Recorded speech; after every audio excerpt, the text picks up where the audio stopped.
Dans notre société, on a tendance à voir les symptômes comme étant des problèmes individuels qu'il s'agirait de venir traiter en tant que tels, c'est-à-dire à grand renfort de prescriptions, de médicaments et de thérapies diverses et variées. Et si je vous disais qu'ils peuvent en réalité être vus comme des adaptations à des contextes relationnels bien particuliers. Dans cette vidéo, je vais vous présenter une des manières dont nous pouvons percevoir les symptômes, changer notre regard grâce au prisme de l'approche systémique.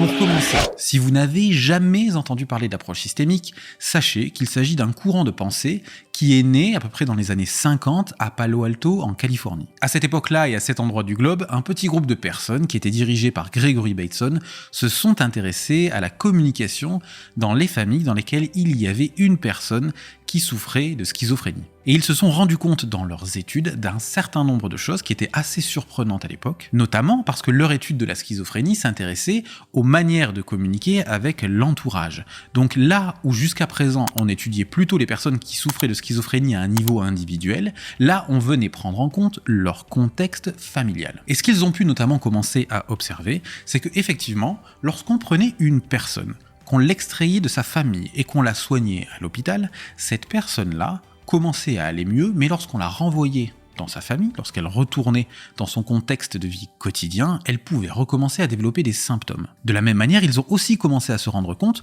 que pendant que cette personne qui souffrait de schizophrénie était accompagnée, notamment à l'hôpital par exemple, une autre personne à l'intérieur de la famille pouvait commencer à développer des symptômes. Donc à partir de ce constat-là, ils ont commencé à voir les symptômes non plus comme étant des problématiques liées à des phénomènes intrapsychiques, mais comme éventuellement étant des adaptations à un contexte particulier. Ils ont commencé à s'intéresser à la notion de fonction du symptôme. À ce moment-là, l'approche systémique se nourrit justement de plein de sciences différentes pour pouvoir comprendre le fonctionnement de l'esprit.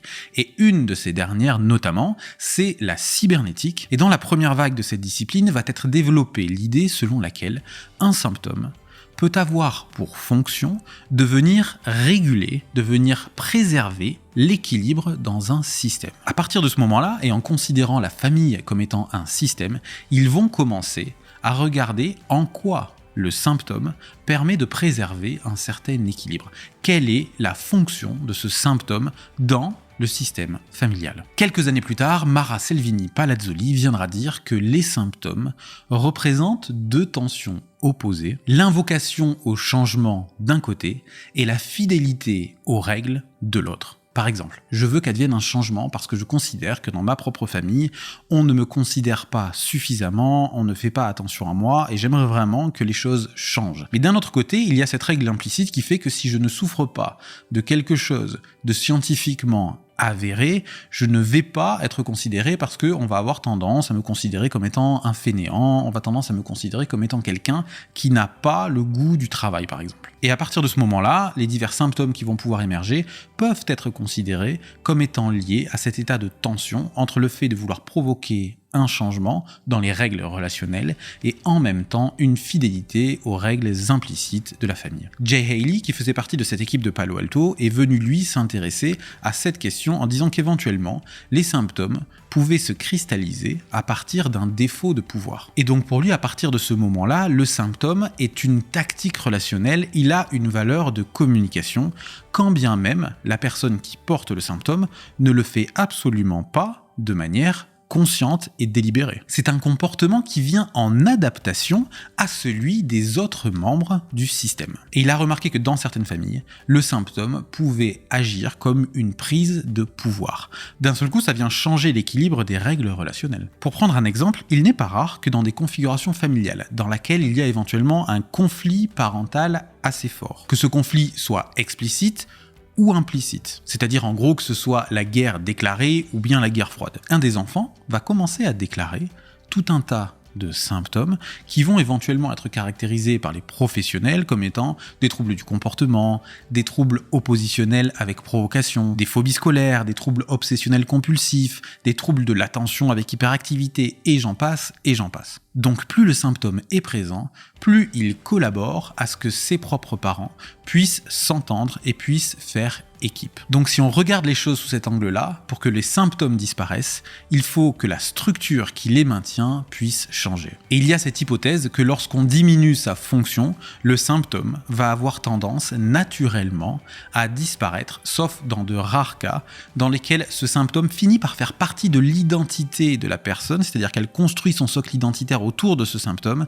et dans ce cas-là, on va pouvoir utiliser ce qu'on va appeler des conversations externalisantes, qui est une pratique narrative que je vous invite à aller découvrir dans une précédente vidéo de la chaîne si jamais ça vous intéresse. Les symptômes peuvent également mettre en scène des loyautés invisibles ou des délégations intergénérationnelles. Et si vous acceptez cette proposition, le symptôme n'est pas le problème, bien qu'il ait à voir avec celui-ci. Et le risque, c'est de le considérer comme étant justement le problème à éliminer, et c'est la raison pour laquelle si on s'attaque juste aux symptômes sans venir s'intéresser à sa fonction, bien éventuellement, ce qui va se passer, c'est qu'il va tout simplement venir se déplacer et que le symptôme va se manifester d'une autre manière parce que sa fonction reste essentielle. Très souvent, ce qu'il faut voir, c'est qu'on n'est pas confronté à un seul symptôme et que quand on accompagne notamment des familles, il peut y avoir une multiplication de symptômes et chez des personnes différentes.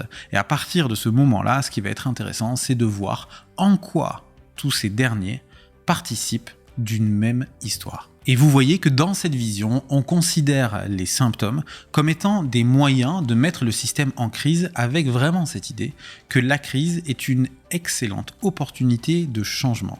À ce titre-là, je ne sais pas si vous savez comment les Chinois, par exemple, décrivent le mot crise. C'est quelque chose que j'aime bien et dont je me sers beaucoup dans les séances de thérapie parce que ça peut faire office d'information significative ou en tout cas c'est une métaphore qui peut parler aux gens. Vous savez, en Chine, on fait une association d'idéogrammes pour représenter les mots et le mot crise est l'association de l'idéogramme danger avec l'idéogramme du mot opportunité.